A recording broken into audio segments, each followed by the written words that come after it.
حضرت ابو ہریرہ رضی اللہ عنہ سے روایت ہے کہ نبی اکرم صلی اللہ علیہ وسلم نے ارشاد فرمایا، صرف 3 مساجد ایسی ہیں جن کے لیے سفر کیا جا سکتا ہے، ایک مسجد حرام یعنی خانہ کعبہ، دوسری مسجد اقصی، اور تیسری یہ میری مسجد یعنی مسجد نبوی، رواہ النسائی۔ سب سے پہلے مختصر طور پر مسجد حرام سے متعلق ضروری معلومات تحریر کرتے ہیں۔ مسجد حرام حضرت آدم و حضرت حوا علیہم السلام کے زمین پر اتارے جانے سے پہلے ہی کعبہ شریف وجود میں آ چکا تھا۔ فرشتے اس کا طواف کرتے اور لبیک کی ندا سے اس خانہ خدا کو آباد کرتے تھے۔ پھر جب حضرت نوح علیہ السلام کے زمانے میں طوفان آیا تو اس میں یہ خانہ خدا بھی نہ بچ سکا اور اس کے آثار و نقوش بھی مٹ گئے، یہاں تک کہ اللہ تعالیٰ کی مشیت کے مطابق یہ مبارک گھر غیر معروف ہو گیا۔ پھر وہ وقت آیا جب اللہ تعالیٰ نے انسانیت کی ہدایت کا فیصلہ فرمایا اور حضرت ابراہیم علیہ السلام کو حکم دیا کہ اپنی بیوی ہاجر کو اور شیرخوار بیٹے اسماعیل کو اس مکے کی وادی میں چھوڑ دیں جہاں پر باد و بوش کا نام و نشان بھی نہ تھا، صرف ایک بے آب و گیاہ وادی تھی۔ چنانچہ حضرت ابراہیم علیہ السلام نے ان کو اس وادی میں لا کر چھوڑ دیا اور واپسی میں ثنیۃ الوداع کے مقام پر آ کر یہ دعا مانگی، ربنا انی اسکنت من ذریتی بواد غیر ذی زرع عند بیتک المحرم ربنا لیقیموا الصلاة فاجعل افئدة من الناس تهوی الیہم وارزقهم من الثمرات لعلهم یشکرون۔ ان آیات کا ترجمہ ہے، میں نے اپنے اہل و عیال کو اس بے آب و گیاہ وادی میں آپ کے مبارک گھر کے پاس لا بسایا ہے، اے ہمارے رب، تاکہ یہ نماز قائم کریں، اس لیے آپ لوگوں کے دل ان کی طرف پھیر دیجیے اور ان کو پھلوں کی روزی عطا فرمائیے تاکہ یہ تیرا شکر ادا کریں۔ ادھر حضرت ابراہیم علیہ السلام نے یہ دعا کی، ادھر قبولیت کے طور پر زمزم کا چشمہ اما ہاجر اور حضرت اسماعیل کے لیے جاری ہو گیا۔ جب بہت سے قبیلوں کو اس مبارک چشمے کا علم ہوا تو وہ کشاں کشاں اس کے پاس آ کر آباد ہونے لگے۔ قبیلہ عمالقہ کو بی بی ہاجر نے قعقاعان کی چوٹی پر رہائش پذیر ہونے کی اجازت دے دی۔ دن گزرتے گئے اور اب وہ وقت آ گیا جب حضرت اسماعیل علیہ السلام جوانی کی دہلیز کو چھونے لگے۔ ماں کو بیٹے کی شادی کی فکر لاحق ہوئی اور پھر جلدی ہی انہوں نے قبیلہ بنی عمالقہ کے سردار کی بیٹی سے حضرت اسماعیل علیہ السلام کی شادی کر دی جس کا نام عمارہ تھا۔ ایک اور قبیلہ جرہم بھی یہاں آ پہنچا اور اس نے جبل ابو قبیس کی چوٹی پر چاہے زمزم کے مشرق میں ثنیۃ الوداع کے مقام پر بود و باش اختیار کی۔ ابھی چند سال ہی گزرے تھے کہ اللہ تعالیٰ نے حضرت ابراہیم علیہ السلام کو حکم دیا کہ اس مبارک وادی کی زیارت کریں اور بیٹے و بیوی کی خیر خبر لیں۔ چنانچہ حضرت ابراہیم علیہ السلام تشریف لائے، بیٹی کی اہلیہ سے خیریت دریافت کی۔ اہلیہ کو یہ محسوس بھی نہ ہونے پایا کہ یہ خیریت پوچھنے والے بڑے میاں سیدھے سادے الفاظ میں کیا پیغام دے کر جا رہے ہیں۔ حضرت ابراہیم علیہ السلام نے بہو سے فرمایا کہ اسماعیل جب آئیں تو ان کو میرا سلام کہنا اور کہنا کہ آپ اپنے دروازے کے چوکھٹ بدل دیں۔ چنانچہ بیوی نے یہ پیغام حضرت اسماعیل علیہ السلام کو پہنچایا۔ حضرت اسماعیل پیغام کا مطلب فوراً ہی سمجھ گئے کہ ابا جان کا حکم ہے کہ میں اس بیوی کو طلاق دے دوں۔ اس طرح انہوں نے اپنی اہلیہ کو طلاق دے کر اپنے سے جدا کر دیا۔ ادھر قبیلہ جرہم کو جیسے ہی یہ خبر ملی کہ حضرت اسماعیل علیہ السلام نے اپنی اہلیہ کو طلاق دے دی ہے، انہوں نے فوراً ہی حضرت اسماعیل کی شادی اپنے قبیلے میں کر دی اور اللہ تعالیٰ کے برگزیدہ نبی کی مصاہرت کا شرف حاصل کر لیا۔ اسی خاتون کے بطن سے پھر عرب کے قبائل اور اس کے سرداروں کی نسل کا سلسلہ جا ملتا ہے۔ ادھر اللہ تعالیٰ کی مشیت میں یہ فیصلہ ہو چکا تھا کہ اس کا گھر آباد ہو، چنانچہ اللہ تعالیٰ نے حضرت ابراہیم علیہ السلام کو بیت اللہ شریف کی جگہ کی نشاندہی کرائی، اس کی بنیادوں سے باخبر کیا۔ ارشاد باری تعالیٰ ہے، وَإِذْ بَوَّأْنَا لِإِبْرَاهِيمَ مَكَانَ الْبَيْتِ أَلَّا تُشْرِكْ بِي شَيْئًا وَطَهِّرْ بَيْتِيَ لِلطَّائِفِينَ وَالْقَائِمِينَ وَالرُّكَّعِ السُّجُودِ، جس کا ترجمہ ہے، اور جب ہم نے ابراہیم کو گھر کی جگہ بتائی اور حکم دیا کہ میرے ساتھ کسی کو شریک نہ کرنا اور میرے گھر کو طواف کرنے والوں اور قیام کرنے والوں اور رکوع و سجدے کرنے والوں کے لیے پاک صاف کرو۔ اس وحی کے بعد پیغمبر خدا حضرت ابراہیم اپنے بیٹے اسماعیل کو ساتھ لے کر بیت اللہ شریف کی تعمیر کے لیے اٹھ کھڑے ہوئے، اس کی حدود کو نمایاں کیا، جگہ کو پاک صاف کیا اور تعمیر کا کام شروع کر دیا۔ حجر اسود سے شمالی رکن تک طول کی مقدار 32 ہاتھ رکھی گئی اور رکن یمانی سے حجر اسود تک طول 20 ہاتھ متعین کیا، اونچائی 7 ہاتھ رکھی اور پھر حجر اسود کو اس کی جگہ پر نصب کیا۔ اس سے فارغ ہو کر 7 چکر طواف کے لگائے۔ اس کے بعد باپ بیٹے نے لوگوں کو اس مقدس گھر کی زیارت کی دعوت دینا شروع کی تاکہ ایک اللہ وحدہ کی عبادت ہو اور بت پرستی کی دنیا سے انسانیت کو چھٹکارا مل سکے۔ جیسے جیسے لوگوں نے یہ مبارک خبر سنی، شوق و مستی سے ان کے دل اللہ تعالیٰ کے اس مبارک گھر کی زیارت کے لیے بے چین ہو گئے اور حج کے لیے ایک دوسرے سے بڑھ چڑھ کر پیش قدمی کرنے لگے۔ اللہ تعالیٰ نے ارشاد فرمایا، وَأَذِّن فِي النَّاسِ بِالْحَجِّ يَأْتُوكَ رِجَالًا وَعَلَى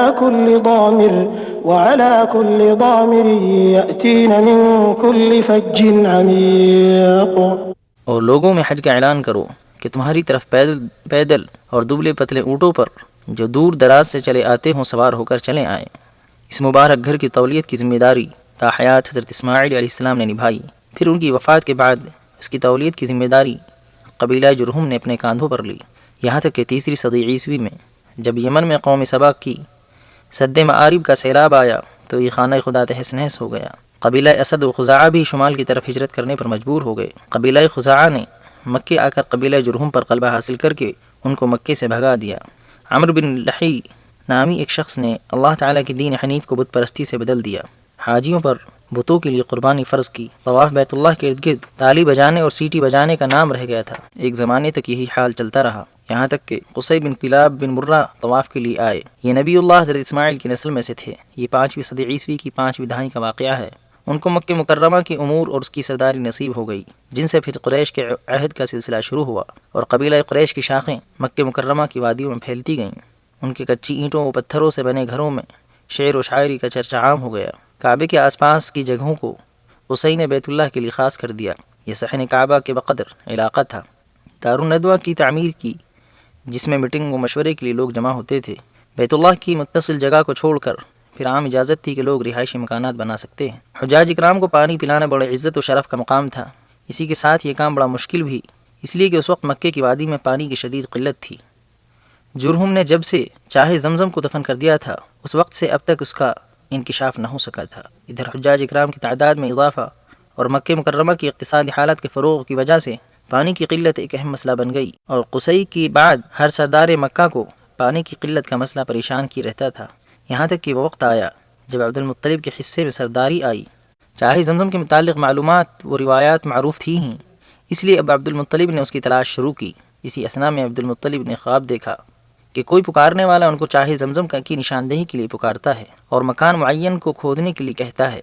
چنانچہ عبد المطلب جیسے ہی بیدار ہوئے اس جگہ کی کھدائی شروع کرا دی جس جگہ کو خواب میں دیکھا تھا۔ اب کیا تھا، کھدائی کرتے کرتے چشمہ زمزم پھوٹ پڑا۔ حجاج اکرام اور تجارتی قافلوں کی آمد بکثرت ہوئی، جس کی وجہ سے 10-12 سال میں مکہ مکرمہ تجارتی مرکز بن گیا۔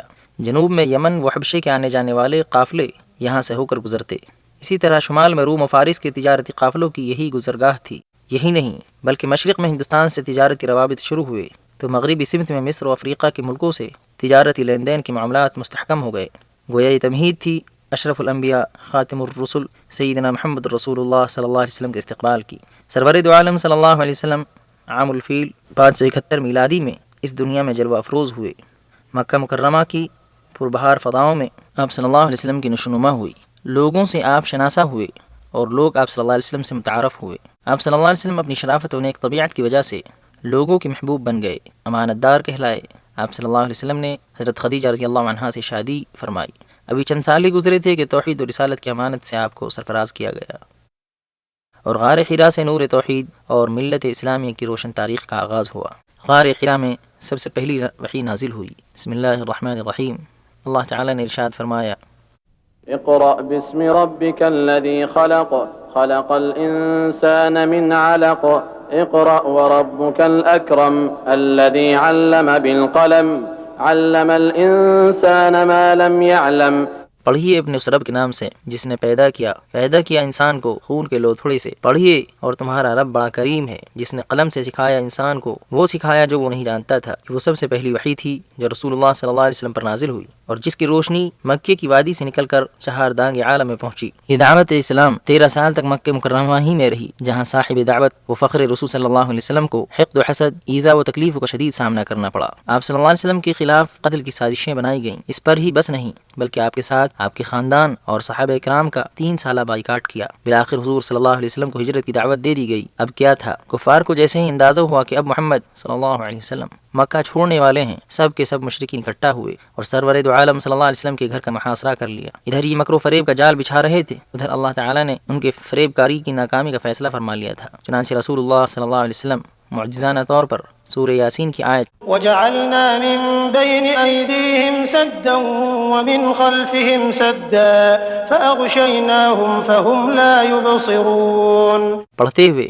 ان کے اوپر پھونکتے ہوئے بحفاظت خداوندی ابو بکر رضی اللہ عنہ کو ساتھ لے کر مدینہ منورہ کے لیے روانہ ہوئے۔ مکہ مکرمہ سے مدینہ منورہ کا راستہ شمال کی طرف سے تھا، مگر احتیاطی طور پر آپ صلی اللہ علیہ وسلم نے مکے کی جنوبی سمت سے سفر شروع کیا۔ ثنیۃ الوداع کے مقام پر پہنچ کر آپ صلی اللہ علیہ وسلم نے اپنی جائے پیدائش اور محبوب شہر اور مبارک و مقدس خانہ خدا کو الوداع کہا۔ تقریباً 10 کلومیٹر کی مسافت طے کر کے جبل ثور کی غار میں بقصد آرام اور دشمن کی نظروں سے مختفی ہونے کے لیے قیام پذیر ہوئے۔ حضرت ابو بکر رضی اللہ تعالی عنہ کو رسول اللہ صلی اللہ علیہ وسلم کی زندگی کی شدید فکر لاحق رہتی تھی۔ آپ صلی اللہ علیہ وسلم حضرت ابو بکر رضی اللہ عنہ کو تسلی دیتے اور فرماتے، اے ابو بکر، تمہارا ان دو کے بارے میں کیا خیال ہے جن کا تیسرا ساتھی اللہ تعالیٰ ہو؟ اللہ تعالیٰ نے سورہ توبہ میں ارشاد فرمایا، إلا تنصروه فقد نصره الله إذ أخرجه الذين كفروا ثاني اثنين إذ هما في الغار إذ يقول لصاحبه لا تحزن إن الله معنا۔ اس کا ترجمہ یہ ہے، اگر تم پیغمبر کی مدد نہ کرو گے تو خدا ان کا مددگار ہے، اور وہ وقت تم کو یاد ہوگا جب ان کو کافروں نے گھروں سے نکالا، اس وقت دو ہی شخص تھے جب وہ دونوں غار ثور میں۔ اس وقت پیغمبر اپنے رفیق و ساتھی کو تسلی دیتے تھے کہ غم نہ کرو، خدا ہمارے ساتھ ہے۔ آپ صلی اللہ علیہ وسلم مدینہ تشریف لے آئے، مگر آپ کا دل برابر بیت اللہ شریف کی زیارت کے لیے مشتاق رہا۔ چنانچہ 6 سال بعد سن 6 ہجری میں آپ صلی اللہ علیہ وسلم 500 صحابہ اکرام کے ہمراہ عمرے کی غرض سے مکے کے لیے روانہ ہوئے۔ ساتھ میں تلوار کے علاوہ کوئی اسلحہ نہیں لیا۔ قریش مکہ کو جیسے ہی آپ صلی اللہ علیہ وسلم کی مکے آمد کی اطلاع ملی، انہوں نے 200 شہ سواروں کو بھیجا تاکہ ان کو مکے داخل ہونے سے روک دیں۔ ادھر رسول اللہ صلی اللہ علیہ وسلم نے اپنے رفاقہ کو حکم دیا کہ وہ مکے کی مغربی جانب ثنیۃ المراد، جو حدیبیہ کا نشیب راستہ ہے، وہاں کا رخ کریں۔ اس طرح ان 200 شہ سواروں سے جنگ کی نوبت نہ آ سکی۔ اب رسول اللہ صلی اللہ علیہ وسلم نے مسلمانوں کا ایک وفد قریش کے پاس بھیجا کہ ہمیں عمرے کی اجازت دے دی جائے۔ اس وفد کی واپسی میں تاخیر ہوئی اور یہ خبر پھیل گئی کہ مسلمانوں کے وفد کو قتل کر دیا گیا۔ یہ خبر جیسے ہی ملی، رسول اللہ صلی اللہ علیہ وسلم نے حدیبیہ کے مقام پر ہی درخت رضوان کے نیچے مسلمانوں سے قریش سے جنگ کے لیے بیعت لی۔ تمام مسلمانوں نے اس بیعت میں حصہ لیا۔ جب قریش کو اس بیعت کا علم ہوا تو قریش کی آنکھیں کھلیں اور پھر قریش مکہ نے صلح کی پیشکش کی۔ رسول اللہ صلی اللہ علیہ وسلم نے اس پیشکش کو قبول فرما لیا اور مسلمان حدیبیہ سے واپس ہوئے، اس شرط پر کہ اگلے سال پھر عمرے کے لیے آئیں گے۔ اب 8ویں ہجری میں قریش نے عہد و پیمان توڑا، جس کی بنا پر رسول اللہ صلی اللہ علیہ وسلم نے 4 لشکروں کی تیاری کا حکم دیا۔ ایک لشکر مقدمے کے طور پر آگے روانہ کیا، دوسرے لشکر کو ہدایت تھی کہ وہ مکے کے نشیبی علاقے سے داخل ہو، تیسرے لشکر کو ہدایت دی کہ وہ مغربی سمت وعیکان پہاڑ کی چوٹی سے ہوتے ہوئے مکے میں داخل ہو، چوتھے لشکر کو حکم دیا کہ وہ جبل ہند کے سامنے سے ہوتے ہوئے مکے میں داخل ہو، نیز یہ حکم دیا کہ میرے لیے بیت اللہ کے سامنے ہی چوٹی پر علم گاڑ دیا جائے۔ بالآخر رسول اللہ صلی اللہ علیہ وسلم کو بغیر جنگ کے ہی فتح حاصل ہو گئی، امن و امان ہو گیا، خطرات کے بادل چھٹ گئے، بیت اللہ شریف کے حقیقی وارثین آ چکے تھے۔ مکہ مکرمہ توحید کی صداؤں سے گونج اٹھا، شرک و کفر کے جھوٹے خداؤں میں زلزلہ آ چکا تھا، مورتیاں لرزہ بر اندام تھیں۔ اب مکہ مکرمہ بت پرستی و شرک کی گندگی سے پاک ہو چکا تھا۔ کلمہ توحید لا الہ الا اللہ محمد رسول اللہ صلی اللہ علیہ وسلم کی صدائیں اب مکہ مکرمہ کی گلی کوچوں میں ضیاء پاشی کر رہی تھیں۔ حرم شریف کی حدود، جن کو حضرت جبریل علیہ السلام کی نشاندہی پر ابراہیم خلیل اللہ نے متعین کیا تھا، زمانے سے پامال ہو رہی تھیں، اب دوبارہ ان کی حرمت واپس آ گئی۔ غیر مسلموں کا داخلہ حدود حرم کے اندر ممنوع قرار دے دیا گیا۔ حرم کی حدود پر علامتی نشانیاں نصب کر دی گئیں۔ مکے کے شمال میں حرم کی حد تنعیم ہے، جس کا فاصلہ مکے سے 6 کلومیٹر ہے۔ شمال مشرق میں وادی نخلہ میں حدود حرم ہے، جو مکہ مکرمہ سے 14 کلومیٹر دور ہے۔